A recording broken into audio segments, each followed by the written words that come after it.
Welcome to the Deep Dive. Today we're really getting into the career and impact of a true musical force, Oinika Tanya Mirage. You know her, of course, as Nicki Minaj. Absolutely. And we've got a lot to cover. We've pulled together sources looking at everything from, well, her incredibly challenging beginnings in Trinidad and Queens, right through to her status now as, frankly, a global music icon and businesswoman. Yeah, our goal here is to go a bit deeper than the usual headlines. We want to piece together a really solid understanding of her legacy, what makes her artistry tick, how she built this business empire, and the huge cultural mark she's left on music. It's about decoding that pink print. Exactly. And to really grasp the Nicki Minaj phenomenon, you kind of have to start at the beginning, understanding how that ambition, that artistic complexity was forged in the first place. Okay, so let's start there. The journey kicks off in the Caribbean. Oinika Tanya Mirage, born December 8, 1982, Port of Spain, Trinidad and Tobago. A place known for vibrancy, but also, well, some real turmoil in her early life. Yeah, the sources we looked at paint a very tough picture. Her father, Robert Mirage, he was a financial executive, also sang gospel part-time, of Douglas descent, but he struggled intensely with addiction, alcohol, crack cocaine. Right. And critically, this led to violence. He was described as abusive towards her mother, Carol. It culminated in this really awful incident in December '87 when he actually set fire to their family home. Wow. Yeah. I mean, that kind of early trauma, Yeah. you can only imagine the impact that has on someone, especially an artist developing their voice. For sure. And during this first few years, she wasn't even with her parents full time. She was living in St. James with her grandmother. And get this, 11 cousins. 11? Wow. Yeah, while her mother was in the U.S., just working incredibly hard to get a green card. So that sense of instability, maybe needing to carve out her own space, starts really early. It seems so. She eventually moved to South Jamaica, Queens, when she was about 5 to be with her parents again. And it's interesting, she confirmed later in 2018 and just recently in 2024 that she initially came to the U.S. as an undocumented immigrant. Even though her parents had become lawful permanent residents by then. And she also mentioned quite recently, actually, that despite everything, she's still not a naturalized U.S. citizen. That's fascinating. So with all that chaos happening externally, it kind of makes sense that performance became an escape, right? She auditioned for LaGuardia High School, the Fame School, aiming to be an actress. Right, but the path wasn't exactly smooth after that. The sources really talk about the grind.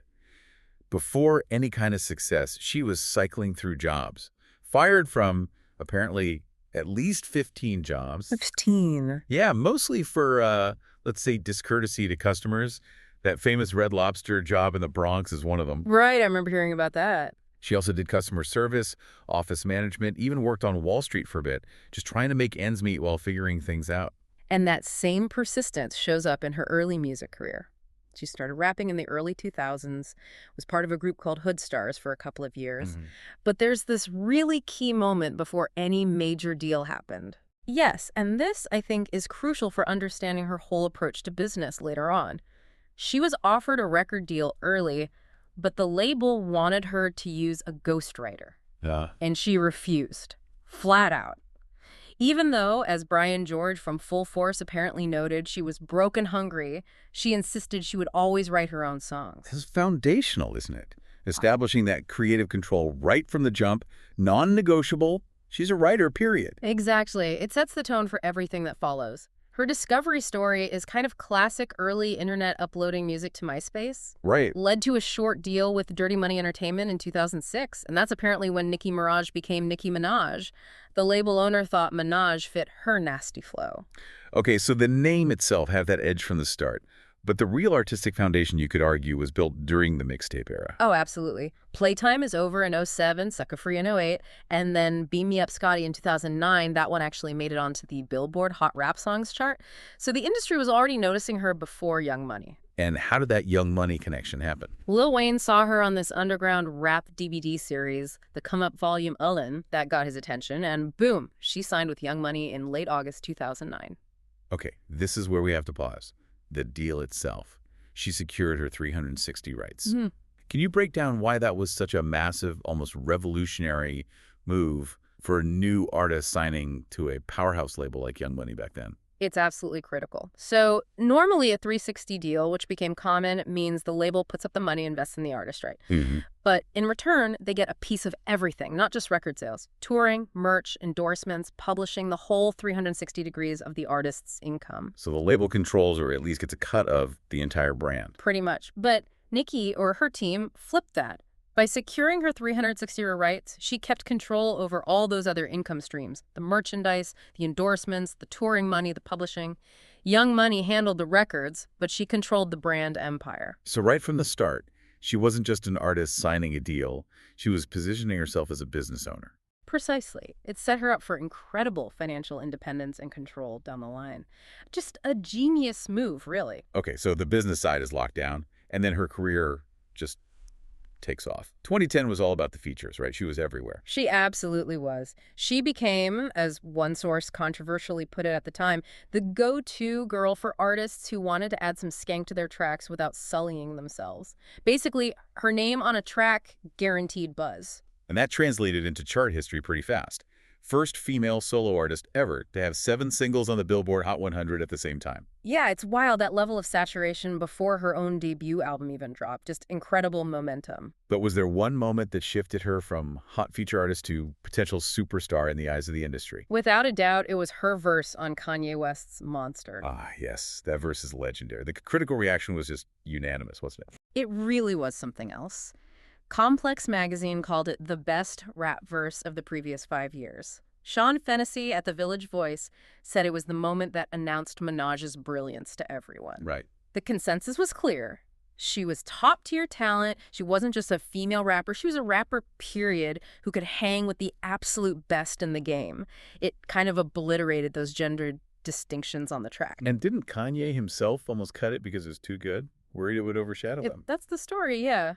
Which just speaks volumes about the power she brought to that verse. It was a massive statement, and it set things up perfectly for Pink Friday, her debut album, in late 2010. And Pink Friday was huge commercially. #1 debut on the Billboard 200, biggest sales week for a female rap album this century, only behind Lauryn Hill's classic. Yeah, miseducation. And Pink Friday had legs, too. First solo female rap album to go platinum in 7 years, ended up triple platinum by 2016. And a big part of that was Super Bass, Right. That song was everywhere. Super Bass was massive. A bit of a sleeper hit initially, but it just kept growing. Peaked at #3 on the Hot 100. And get this, as of 2024, it's certified 12 times platinum by the RIAA. 12 times. Yep, that makes it the highest certified song by a female rapper in RIAA history. Just shows its incredible staying power. But that success almost immediately brought conflict, didn't it? The feud with Lil' Kim kicked off around then. The track Roman's Revenge, which featured Eminem as Slim Shady, was widely seen as Nicki firing back at Kim's claims that she was copying her style, her image. Right, the alter egos going at it. Exactly, and Kim hit back hard with her Black Friday mixtape. The cover art literally showed her decapitating Nicki. Oh. Intense. And Nicki's response, lyrically, was just as cutting.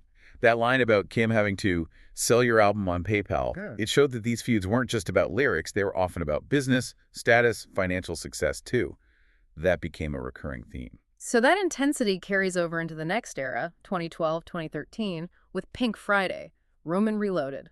This is often called her big pop crossover album. It definitely was a conscious shift. She leaned heavily into dance pop, electro pop sounds, and commercially, it worked like gangbusters, debuted at #1 again, eventually went quadruple platinum. Right. And Starships, the big single from that, was diamond certified.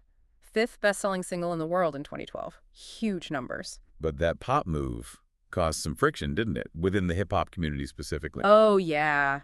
Big time. You had figures like Peter Rosenberg at Hot 97 publicly dismissing Starships on air, saying it wasn't real hip-hop. Right, I remember that controversy. Yeah. Led to Lil Wayne pulling her from Summer Jam that year. Exactly. So that tension balancing massive mainstream pop success with quote-unquote hip-hop authenticity really defined that period for her. But she wasn't exactly avoiding controversy elsewhere either. That very theatrical exorcism-themed performance of Roman Holiday at the 2012 Grammys. That definitely raised some eyebrows. The American Catholic League was not happy about that one. And then she expanded her visibility even more, voicing a character in Ice Age, joining American Idol as a judge. Right, alongside Mariah Carey.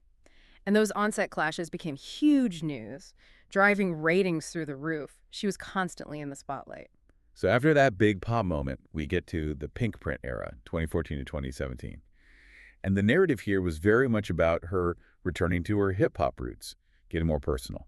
Yeah, it felt like a recalibration, and she managed to balance it really well. Anaconda was the huge viral moment from this album. Oh yeah, that video broke the internet. Totally. Broke the Vivo 24-hour view record at the time, like 19.6 million views first day. Peaked at #2 on the charts, her highest solo spot up to that point. But there was another big collaboration around then that maybe gets overlooked sometimes. Bang Bang with Jessie J and Ariana Grande. Bang Bang was huge, and its long-term impact is significant. Just in 2024, it got Diamond certification. Wow. And that made it the first all-female collaboration in history to hit that Diamond mark. That's a massive milestone for all three of them, and for female collaborations in general. Incredible. But of course, the cycle of success and conflict continues. 2017 brought the Remy Ma situation. Ah, yes, Shether. That was a blistering diss track from Remy Ma. And it brought back some old, damaging rumors, specifically that Nicki used ghostwriters, and that she was actually in a 360 deal, despite what she'd claimed. So how did Nicki respond to those specific business allegations? Her response track, No Frauds, featuring Drake and Lil Wayne, came quick. And she addressed those points head on. There's that specific line everyone pointed to, I never signed a 360, bitch you wild dumb. Direct. Very. It wasn't just a rap battle, it was her publicly defending her business integrity and her creative authorship again, reinforcing that narrative. She writes her own rhyme, she controls her own business. And all this consistent success, year after year, culminated in another major chart record in March 2017. Right. She officially surpassed Aretha Franklin for the most entries ever by a female artist on the Billboard Hot 100. That was a huge moment, statistically cementing her dominance over the long haul. Okay, so we've charted the commercial rise, the hits, the feuds. Let's dig into the how. What actually makes her musical style so distinctive? Well, the sources use words like nimble, animated, witty, intricate. Her flow is incredibly dynamic. She plays with speed, cadence, often switching things up dramatically mid-verse. And the accents, the Yeah. different voices. The British Cockney one is probably the most famous. Mhm. How important are those vocal shifts to her technique? Oh, they're absolutely central. She's talked about rapping being like both an art and a sport for her. She'll apparently spend hours revising lines, perfecting the delivery, and she likes keeping listeners guessing. You never quite know what Nicki you're going to get. That shape-shifting vocally lets her attack a beat or a topic from multiple angles. It keeps her sound fresh. She's a master of vocal texture and character. And the versatility extends to genre too, right? She moves between hip-hop, R&B, pop, electronic music. Effortlessly. And more recently, she's folded in sounds like drill, dancehall, Afro beats, even Jersey club. She seems determined to constantly evolve her sound, absorb what's current, and make it her own. A true musical chameleon. And a lot of that fluidity seems tied to her use of alter egos. Can you talk about where those came from? Yeah, it's fascinating. The sources suggest characters like Cookie and Harajuku Barbie actually started as coping mechanisms during her difficult childhood. Escaping the fighting between her parents, she literally said, fantasy was my reality. So it starts as psychological protection, then evolves into this really powerful artistic tool, Roman Zelensky being the prime example. Exactly. Roman is the most famous. Described as her demon, a lunatic, sometimes a gay boy living inside her, Roman allows her to channel aggression, theatricality, dark humor, things that might feel jarring coming directly from Nicki Minaj. Which is why him teaming up with Eminem Slim Shady on Roman's Revenge felt so potent. Two dark alter egos colliding. Totally. And then you have others like Martha, who is Roman's very proper British mother. Nicki even jokingly announced Martha had died of old age in 2023. Okay, but beyond the artistic expression, is there a strategic element to using these personas, especially in a male-dominated genre like hip-hop? I think absolutely. It gives her distance, control. If a lyric is particularly harsh or maybe too pop or too experimental, she can kind of attribute it to Roman or Harajuku Barbie. It lets her push boundaries, creative boundaries, gender boundaries, while maintaining a slight separation from her core Nicki brand. It's like a strategic layer, allowing for calculated risks. Makes sense. And who are her big influences coming up? She's always shouted out Lil Wayne, obviously. Foxy Brown, she's called Foxy, the most influential female rapper for her. Jay-Z, Biggie, Lauryn Hill, too. You can hear bits of all of them, but she synthesized it into something totally unique. And her early image was just as unique and boundary-pushing, that whole Barbie aesthetic. Oh, yeah. The crazy, colorful wigs, the dramatic makeup, the wild costumes. It was pure maximalism. Very theatrical. It made her instantly recognizable. Barbie dolls were a huge part of that visual identity early on. But then around 2014, with the pink print, she shifted. Went for a much more natural, softer look. Why the change? Well, she said the goal was to shock them even more. By stripping it back, it felt like another calculated move. Once the shock value of the super theatrical look had maybe peaked, she pivoted. It put the focus back on her lyrics, her skill, proving she didn't need the costumes to command attention. A kind of strategic maturation of the brand image. Interesting. And she's always been outspoken about women's power, speaking your mind, even if she doesn't explicitly call herself a feminist. Right. And she's been open about being pro-choice, linking it back to her own difficult experience having an abortion as a teenager, which she's referenced in her music. That adds another layer of personal depth. Okay, let's circle back to that business savvy securing the 360 rights early on. Yeah. How did that control pave the way for the massive brand portfolio she has now? It was the foundation for everything else. Because she controlled those auxiliary rights, she could build this huge diversified business outside of just music. Think about the fashion deals, Emmett Cosmetics multiple times, Adidas, Roberto Cavalli. Right. And don't forget, she's a co-owner of Tidal, the streaming service that puts her at the table with Jay-Z, Beyonce, actual ownership in the music industry infrastructure. And the fragrances. Yeah. That seems like a huge revenue stream on its own. It's massive. Started with Pink Friday in 2012, and she's launched, 9 more since then? Majesty Queen. That's consistent consumer product income, totally separate from the ups and downs of album cycles or touring. It's where the brand power converts directly to shelf space and sales. And she keeps launching new ventures. The Heavy On It record label imprint in 2023, partnering with Republic. The Pink Friday nails line, vegan, cruelty-free. The low-size sneaker collection. And importantly, with things like Loshi, she's not just endorsing, she's an investor and co-owner. That's another level of business involvement. She's also tapped into tech and gaming really effectively. The mobile game back in 2016. Nicki Minaj. The Empire, yeah. Yeah. And then, more recently and significantly, becoming the first woman operator character in Call of Duty, Modern Warfare 2 in 2023, as her Red Ruby persona. That's huge reach into a massive gaming audience. Absolutely. And then launching the Gag City virtual world on Roblox, tied directly to the Pink Friday 2 aesthetic. She's just everywhere, leveraging her brand across all these different platforms. It's a masterclass in multi-platform brand building. So the last few years, since around 2018, it feels like just one record broken after another. Let's start with the sheer volume of her chart presence. In 2018, she hit a major milestone. Yeah, she became the first woman ever to score 100 entries on the Billboard Hot 100 chart. 100 songs. 100 songs. Just think about that volume. It speaks to her own output, plus the constant demand for her as a feature artist. She was just dominating the charts quantitatively, more than icons like Aretha Franklin at that point. And the chart peaks kept coming. 2020 was big. She finally got her first Billboard Hot 100 #1s. Yeah. Both collaborations, right? Correct. First was Say So with Doja Cat. Notably, that was the first time a collaboration between 2 female rappers had ever topped the Hot 100. A landmark moment. Definitely. And then right after that, Trolls with 6 Mics by 9 also debuted at #1. That made her the first female rapper since Lauryn Hill way back in '98 to have a song debut at the top spot. Just shows the immense anticipation and buying power she commands. Then fast forward to 2022, and she achieved something she hadn't quite managed before.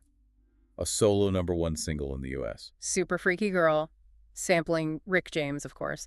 And that song also made history's first solo track by a female rapper to debut at #1 in the U.S. this century. Huge commercial win. But it immediately sparked a pretty major controversy involving the Grammy Awards. Right. She was very vocal, very public about her frustration when the Grammys moved Super Freaky Girl out of the rap categories and into pop for consideration. What was her argument against that move? Because it obviously felt like a snub to her.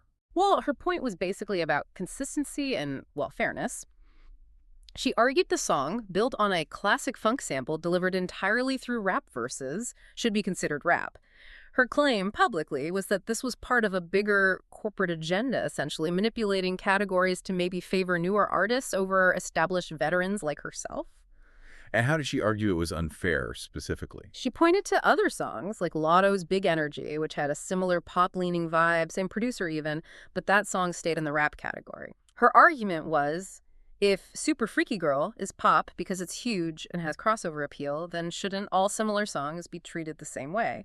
She was calling for consistency in how genres are defined and policed, especially in this streaming era where genre lines are blurrier than ever. It highlighted that ongoing issue of gatekeeping in the industry. Gotcha. Okay, so moving to late 2023, the momentum just keeps building with Pink Friday 2, another #1 album debut. And that album locked down another massive record. It made her the female rapper with the most U.S. #1 albums in history. 3 #1s, that's undisputed. Wow. Plus, it broke records for first-week vinyl sales for a female rap album and had the biggest single-day global streams for a female hip-hop album on Spotify. The demand clearly is still absolutely enormous. And if you connect that success right back to her early business decisions controlling those 360 rights, the Pink Friday 2 World Tour in 2024 seems like the ultimate payoff. It really is the financial peak so far. Just shows the incredible ROI from controlling her own touring. That tour became the highest grossing tour by a female rapper ever. Pulled in over $108 million from just the first 70 shows. That's staggering. It puts her up there as the 4th highest grossing tour by any rapper or hip-hop artist, period. Competing with the absolute biggest names in the genre, financially, just monumental. Beyond the sales and tours, though, we have to talk about her impact on the industry's plumbing, basically. Mm-hmm. She was really vocal early on about getting streaming counted towards sales and certifications. Yes, this might be one of her most lasting behind-the-scenes legacies. Before 2016, streams often didn't fully count towards gold and platinum status. She argued forcefully that in the digital age, streams are consumption, they are success, and they need to be reflected in the official numbers. And that push actually worked. It directly influenced the RIA changing its rules in 2016 to fully integrate audio and video streams into certifications. So essentially, every artist who's benefited from streaming numbers helping them go gold or platinum since then owes her, in part, for advocating for that change. That's a fundamental shift, and her influence is just undeniable when you look at the artists who came after her. Oh, the list is huge. Doja Cat, Megan Thee Stallion, Ice Spice, Lil Nas X, Lotto. So many artists across genres point to her as an inspiration or influence. She really did provide a kind of pink print for a generation of female artists navigating the industry. Which is why Billboard and Vibe officially naming her the greatest female rapper of all time in 2023 felt significant. The numbers back it up too, over 100 million records sold, most #1s on the R&B hip-hop chart for a female artist. Her dominance is just a historical fact at this point. Now, with that level of fame comes intense scrutiny. Nicki Minaj has one of the most passionate, engaged fan bases, but also one of the most scrutinized public profiles. Her social media presence is enormous. Yeah, most followed rapper on Instagram first to hit 200 million, now over 227 million followers. That direct line to her fans, the Barbs, is incredibly powerful. But it's a double-edged sword, as you said. That loyalty can sometimes manifest in negative ways, right? Exactly. The sources do mention that some segments of her fan base have been known to be extremely aggressive towards critics' reports of doxing, cyberbullying, even threats. Managing that intense fan energy is definitely part of her modern reality. And her public life has certainly had its share of high-profile conflicts. That incident with Cardi B at New York Fashion Week in 2018. Oh yeah, the shoe throwing incident. That was everywhere. A real media frenzy. And it's interesting how she responds even in conflict. After that, she specifically went online to deny rumors she'd liked negative comments about Cardi's child, saying she'd never speak ill of anyone's child, drawing lines even amidst the drama. Right, which makes it important to also talk about the side of her career that gets much less attention, her philanthropy. Absolutely, because there's quite a bit there, isn't there? There is. Sources detail her funding projects in a village in India for years, water wells, a computer center, things like that. She donated $25,000 to the Red Cross after Hurricane Harvey. And didn't she offer to pay tuition for some fans on Twitter once? Yeah, back in 2017, offered to cover college tuition or student loans for about 30 fans who showed proof. A really direct way of giving back. That's incredible. And it connects back to her own story, too. In 2020, she gave $25,000 to St. Jude's Home for Girls back in Trinidad. And in her speech there, she talked about her own experience with domestic violence, trying to encourage the girls.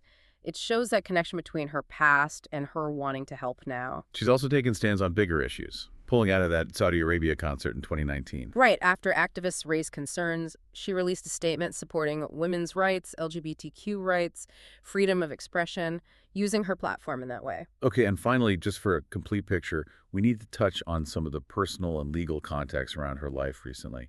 There was the tragic death of her father. Yeah, Robert Mirage died in a hit-and-run accident back in 2021. Just awful. And her marriage to Kenneth Petty in 2019. They have a son, Papa Bear, born in 2020. But Petty's past legal issues have brought a lot of scrutiny. Mm-hmm.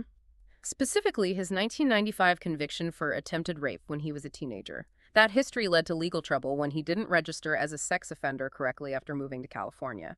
And that resulted in a civil lawsuit from the original accuser, Jennifer Hugh, against both him and Nicki. Yes, alleging harassment and intimidation related to the old case. It's important to be clear here. The lawsuit against Nicki herself was later voluntarily dropped by Hugh. And Nicki has always strongly denied any harassment or offering money to Wu. Right. And then, just very recently, that incident in Amsterdam, being detained briefly for marijuana found in her luggage before a show. Yeah, it resulted in a fine. She was released the same day. But it just underscores, again, the constant, intense spotlight she lives under. Every move is magnified. It really is an incredible arc, though. When you map it all out, overcoming that incredibly rough childhood, strategically building this empire of creative and business control, starting with that 360 deal. And ending up with this multi-platform global brand, #1 albums, record-breaking tours, hundreds of millions in earnings. Her journey just perfectly illustrates that blend of raw performance talent and sharp strategic power. Most #1 albums for a female rapper, diamond songs, highest grossing tour. The artistry, the ambition, the business side, it all defines modern superstardom. Yeah, and sustaining that level of impact for, 15 plus years now in this industry, that's what really cements the legacy, I think. So when we boil down this deep dive, this look at the pink print, what's at the core of her genius? Her success seems so tied to her ability to reinvent herself, to use these different personas, Harajuku Barbie, Queen Sleaze, Roman. So it leaves you wondering, right? Is that use of alter egos primarily an artistic necessity for her, something that lets her push creative limits? Or was it, maybe from the very start, a really smart strategic business move? A way to navigate, control her image, her narrative, in an industry that wasn't, and often still isn't, built for women, especially Black women, to hold that kind of power? It's a great question. And the fascinating thing about her career is the answer might just be yes to both. The art fuels the business protects the art. Her legacy is kind of wrapped up in that ongoing question, where does one end and the other begin? Definitely something for you to think about next time you hear a Nicki Minaj track.